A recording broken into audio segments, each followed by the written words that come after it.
सत्ता की हनक क्या होती है, ये पीएम मोदी ने प्रधानमंत्री के अपने 10 साल के कार्यकाल में बखूबी दिखा दिया। पीएम मोदी जहां भी जाते मोदी मोदी के नारे लगते। पीएम मोदी की दीवानगी लोगों के सिर चढ़कर बोल रही थी। लेकिन सवाल है कि क्या अब मोदी मैजिक खत्म हो गया है या यूं कहें कि मोदी का जलवा स्वाहा हो गया है।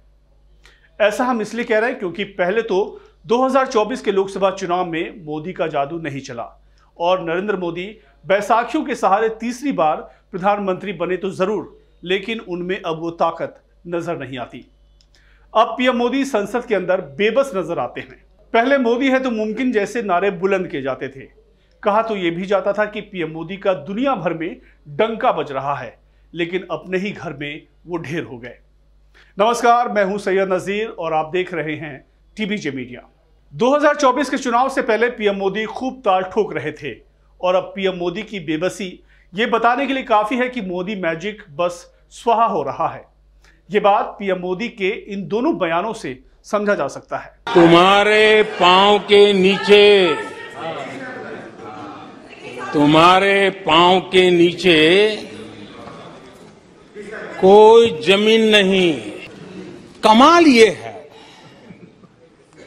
ये है कि फिर भी तुम्हें यकीन नहीं। और आदरणीय सभापति जी, देश देख रहा है एक अकेला कितनों को भारी पड़ रहा है। आपने देखा पीएम मोदी किस तरह हताश निराश लग रहे हैं। बीजेपी का सुर आधा डूब चुका है, पूरा भी डूबने में अब बहुत देर नहीं है। नरेंद्र मोदी और बीजेपी के लिए लगातार खतरे की घंटी बज रही है। 2024 के लोकसभा चुनाव ने बीजेपी पर जो डेंट मारा है, विधानसभा के ताजा उपचुनाव के नतीजों ने उसे और गहरा कर दिया है, बदरंग कर दिया है। राम मंदिर मुद्दे, पीएम मोदी का फैलाया हिंदू मुस्लिम विचार, मंगलसूत्र, विपक्ष का मुजरा, सारे विकास के कामों के दावे, सारी लोक कल्याणकारी योजनाओं का असर जैसे किसी नदी की बाढ़ में डूबकर छिन्न भिन्न हो गया है। मोदी की गारंटी किसी पाताल लोक में समा गई है, लेकिन मोदी और बीजेपी को जैसे इसकी परवाह ही नहीं है। पीएम मोदी और बीजेपी समर्थक विदेश नीति की सफलता और दुनिया भर में डंका बजने के सुरूर में मगन हैं। सर्वोच्च सम्मान की श्रृंखला के सुरूर में है। सुरूर इतना कि सांस लेने की फुर्सत नहीं। राजनीति और चुनाव में इसका कोई मोल नहीं है। पीएम मोदी गठबंधन के बैसाखियों के सहारे तीसरी बार प्रधानमंत्री की कुर्सी तक पहुंचने के लिए किसी तरह बहुमत जुटा पाए हैं। रही बात गठबंधन दलों की, बैसाखियों की, तो वो कब और किधर छिटक जाए उन्हें भी नहीं पता। कब दांव दे जाए वो भी नहीं जानते। जनता जनार्दन जैसे बीजेपी से बहुत दूर चली गई है, फिर भी वो अपने पुराने जादू के नशे में चूर है। साहिब होने के गुरूर में धुत हैं। हुजूरे वाला आसमान से नीचे उतरने को तैयार ही नहीं है। ठोकर पर ठोकर मिलती जा रही है, पर मैं पीता नहीं हूं पिलाया गया हूं वाले स्टाइल में। जाने बीजेपी और पीएम मोदी किस तमन्ना में जिए जा रहे हैं। हुजूरे वाला होश में आइए। पीएम मोदी ने जो लोकप्रियता का तिलिस्म पिछले 10 सालों में खड़ा किया था, इसका श्रेय उनकी ब्रांडिंग की महारत को भी जाता है, जो उनके कार्यक्रम को और नियमित घटनाओं को, इवेंट को तमाशा बना देती है और न्यूज़ चैनल और सोशल मीडिया के जरिए इसका जमकर प्रचार किया जाता है। पहले कमजोर विपक्ष और काफी हद तक मीडिया ने भी उन्हें अपना ब्रांड बनाने में मदद की, लेकिन यही मोदी ब्रांड 2024 के लोकसभा चुनाव आते आते बिखरने लगा।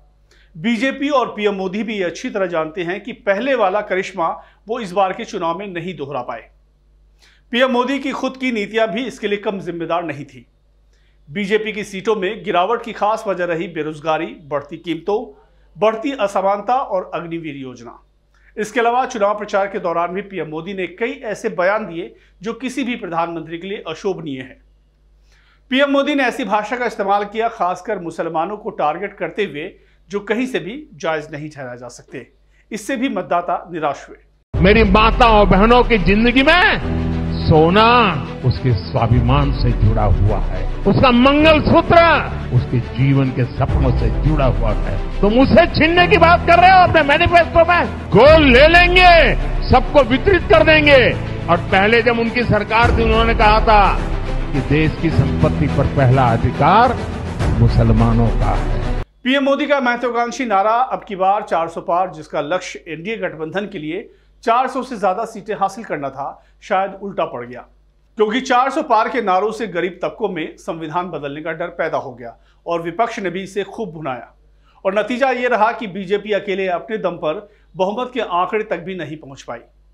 लोकसभा 2024 के चुनाव नतीजों से पता चलता है कि ब्रांड मोदी की चमक कुछ कम हुई है, जिससे यह संकेत मिलता है कि पीएम मोदी भी सत्ता विरोधी लहर के प्रति संवेदनशील है। दूसरे शब्दों में कहें तो पीएम मोदी उतने अजेय नहीं रहे जितना उनके कई समर्थक मानते थे।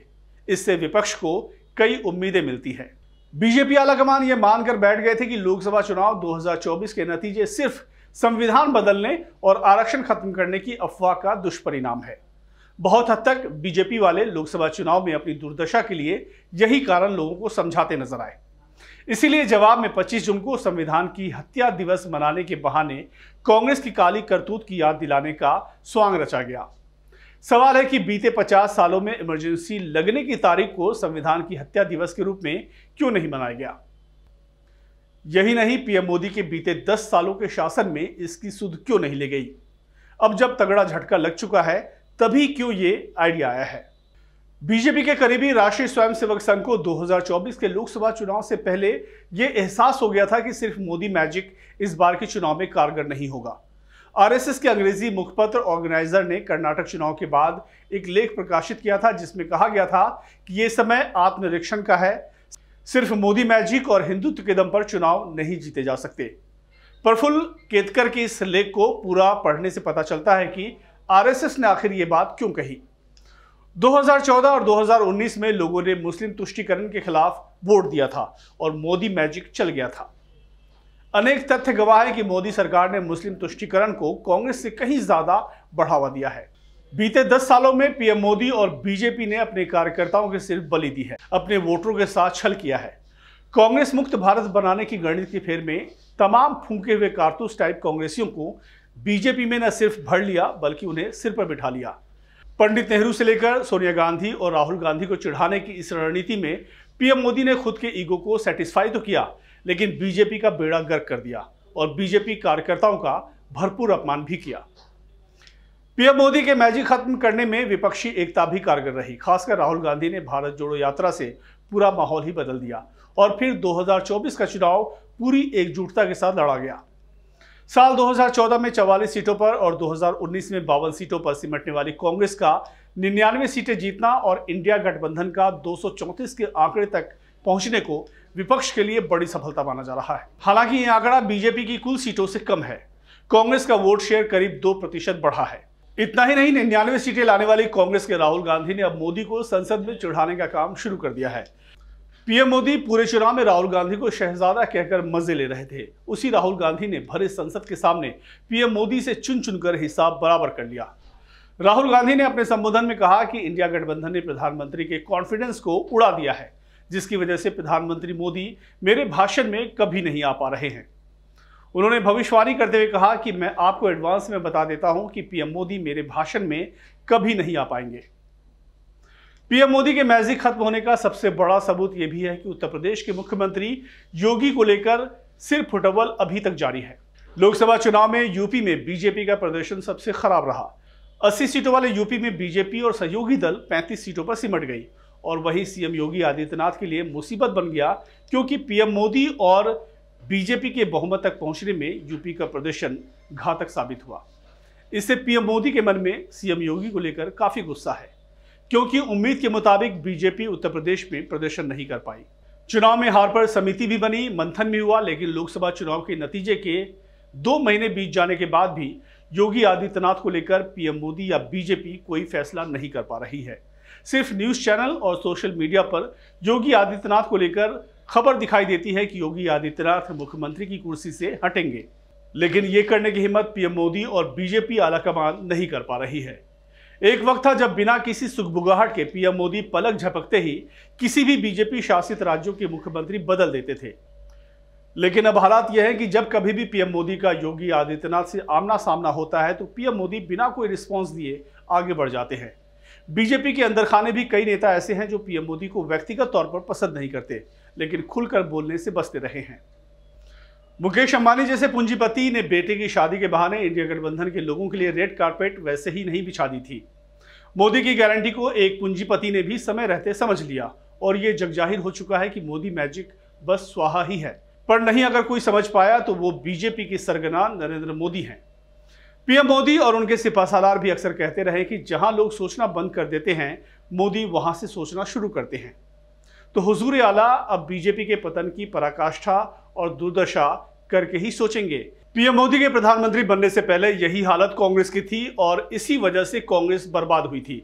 समाजवादी पार्टी और बहुजन समाज पार्टी इसी तरह बर्बाद हुई थी। इन सभी ने जनता जनार्दन के मुद्दे पर गौर नहीं किया। इन्हीं सबसे आजीज होकर जनता ने 2014 में बीजेपी को चुना था। बीजेपी और पीएम मोदी इसी रास्ते पर चल पड़े हैं।